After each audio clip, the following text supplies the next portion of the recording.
What if everything you've been told about success is only half the truth? What if working harder isn't the answer, but thinking differently is? Right now, somewhere in the world, a young entrepreneur is building a life of freedom, impact, and wealth, not because they're the smartest, the richest, or the most experienced, but because they understand something you might not. Tony Robbins has spent decades studying peak performers, billionaires, and game changers, and one thing is clear: success leaves clues. And today you're about to discover the ultimate strategy that separates those who struggle from those who dominate. This isn't about motivation. Motivation fades. This is about a system, a mindset, a way of operating that rewires how you approach business, money, and life itself. If you've ever felt stuck, overwhelmed, or unsure if you're on the right path, this message is for you.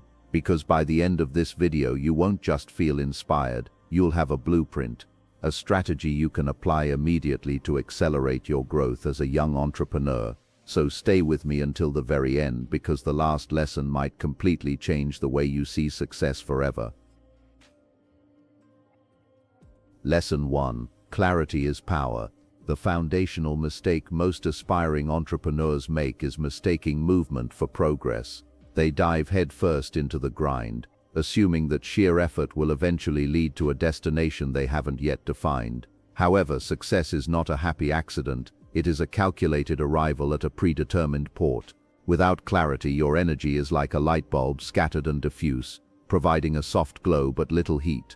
With clarity, that same energy becomes a laser beam capable of cutting through the toughest steel. When you lack a clear why and an even clearer what, you become a leaf in the wind, easily swayed by the latest trends, the opinions of others, or the inevitable setbacks that accompany any worthy endeavor. You must realize that clarity is not something you find, it is something you create through deep reflection and ruthless honesty. To achieve this level of precision, you must go beyond vague aspirations like "I want to be rich" or "I want to be my own boss." Money is merely a tool, and freedom is a vacuum unless filled with purpose. You need to quantify your vision with surgical accuracy. If your goal is financial, what is the exact number per month that facilitates your desired lifestyle? If your goal is impact, who specifically are you serving, and how does their life change after encountering your work? When you define success with this level of granularity, you provide your subconscious mind with a roadmap. It begins to filter the world differently, highlighting relevant information and discarding the noise. Without this filter, the sheer volume of opportunities in the modern world will lead to opportunity paralysis, where you try to do everything and end up achieving nothing. Furthermore, clarity acts as your primary defense mechanism against distraction. We live in an attention economy designed to pull us away from our deep work. Every notification, every new social media platform, and every get-rich-quick scheme is a potential detour. However, when your vision is vivid and your objectives are non-negotiable, saying no becomes an act of power rather than an act of willpower. You no longer struggle with the FOMO, fear of missing out, because you are too invested in your JOMO, joy of missing out on things that don't align with your mission. Clarity simplifies the complex. It turns the terrifying, multifaceted world of business into a series of binary choices. Does this move me closer to my vision, or does it move me away? If it doesn't align, it doesn't exist. Finally, clarity provides the emotional fuel required for the long game. The trough of sorrow, that period where your efforts haven't yet produced visible results, is where most dreams go to die.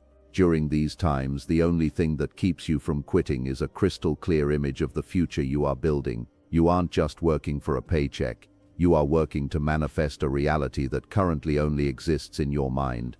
This sense of certainty is contagious. It influences how you speak to investors, how you lead your team, and how you sell to your customers.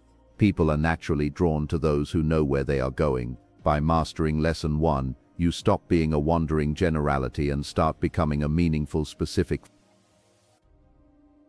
Lesson 2. Master your state. Most people believe they are at the mercy of their emotions, reacting to the world as if their internal weather is dictated by external events. They feel good when a sale comes in and devastated when a client leaves. However, high-performance entrepreneurship requires you to flip this script. Your internal state, your physiology, your focus, and your self-talk is the thermostat, not the thermometer. It sets the temperature of the room rather than merely reflecting it.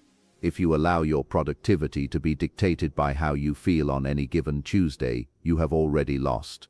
The marketplace does not care about your mood, it only cares about the value you provide. Therefore, mastering your state is the most important skill in your psychological arsenal. To master your state, you must understand the trifecta of human emotion, physiology, focus, and language. Physiology is the fastest way to change how you feel. You cannot feel depressed and defeated if you are standing tall, breathing deeply, and moving with purpose. Your body and mind are a closed-loop system. By changing the physical, you force the mental to follow. Focus involves what you choose to see. If you focus on what is missing or what might go wrong, you will induce anxiety. If you focus on what you can control and the progress you've made, you induce confidence. Finally, language is the software of your mind. If you describe a problem as a catastrophe, your brain reacts accordingly. If you describe it as a puzzle to be solved, your brain enters a creative, resourceful state. Peak performers treat their state like an athlete treats their physical conditioning. They don't wait for inspiration to strike. They use anchors and routines to trigger a state of flow on command. This might involve a specific morning ritual, a particular playlist, or even a physical gesture that signals to the brain that it is time to perform. The goal is to develop an unshakable core, a sense of certainty that remains intact even when the world outside is chaotic. This certainty is what allows you to make calm, rational decisions when everyone else is panicking. It is the difference between reacting from a place of fear and responding from a place of power. You must realize that your state is a choice, and it is a choice you must make every single minute of the day. Moreover, mastering your state is about resilience and the speed of recovery. You will get knocked down. You will face rejection. You will experience losses that feel personal. The amateur allows these events to ruin their entire week, bleeding into their other projects and relationships. The master of state allows themselves to feel the hit, acknowledges it, and then consciously shifts back into a resourceful state within minutes or hours. This ability to shorten the refractory period of negative emotions is what separates those who scale from those who stall. By deciding to feel powerful regardless of the circumstances, you become an unstoppable force. Your state becomes your greatest competitive advantage because it ensures you stay in the game long enough to win. Lesson 3. Focus on high-income skills. There is a pervasive myth that hard work alone leads to wealth. If that were true, the hardest working people in society would be the wealthiest, but we know this is rarely the case. The reality is that the market does not reward effort, it rewards value. Value is determined by the law of supply and demand applied to skills. If you spend your time on low-income tasks, administrative work, checking emails, or menial labor, you are essentially trading your life for a commodity price. To break free from the trap of mediocrity, you must pivot your focus toward high-income skills, those rare, valuable abilities that have massive leverage and are difficult to automate or outsource. The 4 pillars of high-income skills are sales, communication, marketing, and leadership. Sales is the ability to persuade and close, which is the lifeblood of any business. Communication is the ability to articulate your ideas so clearly and powerfully that people are moved to action. Marketing is the ability to generate attention and desire at scale, turning strangers into prospects. Leadership is the ability to multiply your own efforts by inspiring and managing others to achieve a collective goal. Each of these skills acts as a force multiplier. If you have a great product but can't sell, you have a hobby. If you have a great vision but can't lead, you have a dream that will never leave your head. Mastering these skills allows you to move the needle of your income exponentially rather than linearly. One of the biggest traps for young entrepreneurs is the DIY trap. They believe that because they can do something like designing a logo or troubleshooting their website, they should do it. This is a catastrophic misuse of time. Every hour you spend doing a $1.20 per hour task is an hour you've stolen from a $1.000 per hour task, like closing a deal or crafting a marketing campaign. You must become obsessed with ROI, return on investment, for your time. This requires a shift in identity from a doer to a strategist. You must be willing to be bad at the low-level tasks so you can be world-class at the high-level ones. Your goal is to become so valuable in 1 or 2 key areas that the market has no choice but to pay you a premium for your expertise. Investing in these skills is the only investment with a guaranteed infinite return. Markets crash, currencies devalue, and businesses fail, but a high-income skill is yours forever. It is portable wealth. If you lost everything today, your bank account, your connections, and your current business, your skills would allow you to rebuild from scratch in a fraction of the time it took you initially.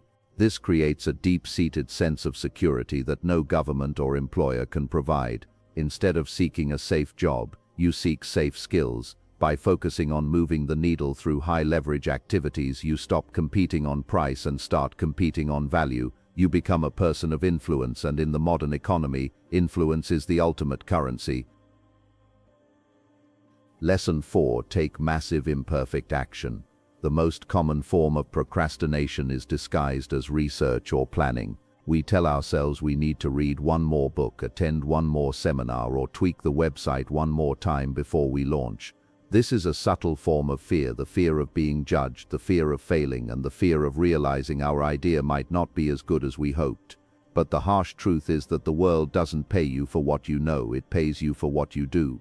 Perfectionism is just a high-end version of cowardice. It is a shield we use to protect ourselves from the vulnerability of putting our work out into the world. To succeed, you must give yourself permission to be messy, to be wrong, and to fail publicly. Success is a feedback loop, not a straight line. You launch a product. The market gives you feedback, often in the form of silence or criticism. You adjust, and you launch again. The faster you complete this cycle, the faster you succeed. This is why speed to market is more important than perfection at launch. If you wait until your product is perfect, you have waited too long. By taking massive imperfect action, you gather real-world data that no book or mentor can provide. You learn the nuances of your customers' pain points, the flaws in your delivery, and the strengths of your competition. Every failure is actually a data point that narrows your path toward the correct solution. In the kingdom of action, the doer who makes 10 mistakes is 10 steps ahead of the thinker who makes none. Momentum is the secret source of high achievers. It is much easier to steer a moving car than one that is parked. When you take action, even if it's flawed, you generate energy. You start to see results, which builds confidence, which in turn fuels more action. This virtuous cycle creates a psychological snowball effect. On the other hand, inaction breeds doubt and overthinking. The longer you wait to act, the larger the obstacles seem in your mind. Problems that could be solved in 5 minutes through a phone call become monstrous entities after 3 weeks of worrying about them. You must develop a bias for action.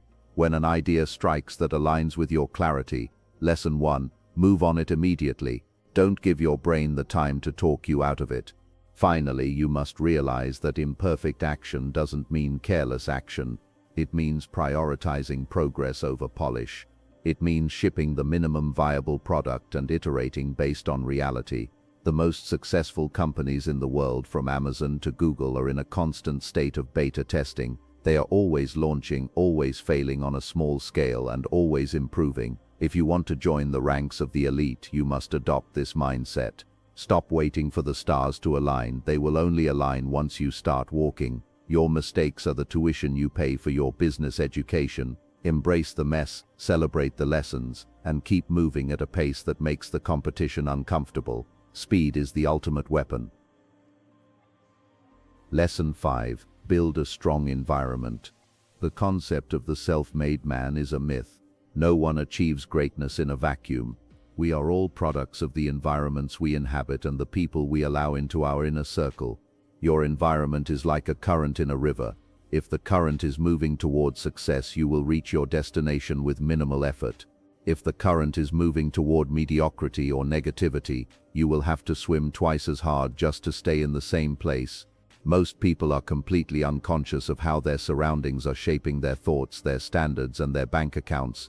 They stay in the same town with the same friends, wondering why their life hasn't changed. You must become the architect of your environment if you want to be the master of your fate. This starts with the rule of 5. You are the average of the 5 people you spend the most time with. If your inner circle consists of people who complain, settle for good enough, and spend their weekends escapism, you will eventually adopt those same patterns. Their ceiling will become your floor. Conversely, if you surround yourself with individuals who are more successful, more disciplined, and more ambitious than you, their normal becomes your new standard. When you see someone else closing million-dollar deals or working out at 5 a.m. every day, your brain stops seeing those things as extraordinary and starts seeing them as the baseline. You need people around you who don't tolerate your excuses and who challenge you to play a bigger game. Environment isn't just about people, it's also about the information you consume and the physical space you occupy. In the digital age, your environment includes your social media feed, the podcasts you listen to, and the books you read. If you fill your mind with celebrity gossip and political outrage, you are polluting your mental environment. If you fill it with the insights of titans and the strategies of masters, you are enriching it. Similarly, your physical workspace should be a temple of productivity. It should be free of clutter and designed to facilitate deep work. Every object in your environment should either serve a purpose or provide inspiration. If your surroundings are chaotic, your mind will be chaotic. Upgrading your environment often requires the courage to walk away from people and places that no longer serve your growth. This is the hardest part of the journey. It may mean leaving behind childhood friends or distancing yourself from family members who project their own limitations onto you. This isn't about being better than them, it's about being loyal to your own potential. You cannot fly with eagles if you are scratching with the chickens. As you raise your standards, your environment will naturally shift and you will find yourself in rooms where you are the smallest person there. This is exactly where you want to be. Being the least successful person in a room of giants is the fastest way to grow. Build an environment that pulls greatness out of you, rather than one that requires you to suppress it. The truth is, success as a young entrepreneur isn't about luck. It's about strategy. It's about making better decisions faster. It's about mastering yourself before trying to master the world. Tony Robbins teaches that success is not something you chase, it's something you create from the inside out. And now you have the blueprint. Get clear on what you want. Control your emotional state. Focus on high-income skills. Take massive action. And build an environment that forces you to grow. If you apply even one of these principles today, your life can start to change. But if you commit to all of them consistently, relentlessly, there is no limit to what you can achieve. Remember, you don't need more time, you don't need more resources, you need a better strategy and the courage to execute it. So the question is, are you ready to step into the person you're capable of becoming? Because your future is not decided by chance, it's decided by the actions you take starting now.